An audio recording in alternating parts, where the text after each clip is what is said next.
साईने तर आज खूप मजा केली आजी आजोबांसोबत. तर नमस्कार मंडळी, स्वागत आहे आपल्या अजून एका नवीन मिनी व्लॉगमध्ये. तर आता झाली आहे दुपार, दोघी जणी बसलो होतो. तरी बघा हिची नाटकी कशी चालली. मला नुसती घेऊन बस, काय काम करू नको. दुपार अशीच गेली. त्यानंतर संध्याकाळ झाली. आता मी चहा आणि फरसाण खाल्लं. चहामध्ये फरसाण असं टाकून मला खायला खूप आवडतं. तिला उपमा केला होता. तर खाऊन वगैरे अशी रेडी झाली आहे ती.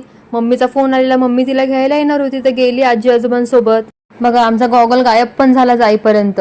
तर अशी मस्ती केली तिने खूप. नंतर आजीसोबत गाडीमध्ये बसली होती. तर ती रडते यासाठी की तिला या गाडीमध्ये नाही बसायचं, तिला त्या जम्पिंग मध्येच बसायचं होतं. पण भीती वाटते जास्त, ते पाय वगैरे लचकायची भीती वाटते.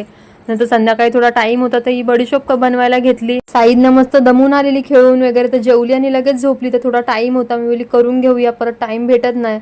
तशी बडीशोप वगैरे भाजून ठेवली, थोडी थंड झाली, थंड व्हायला ठेवली. डब्बा वगैरे धुवून घेतला, थंड झाल्यावर भरून घेतली डब्यांमध्ये. माझी साईदने पण ही बडीशोप खूप आवडीने खाते, त्यातला ओवा तिला खूप आवडतो भाजलेला. तर चला, असा होता आजचा दिवस.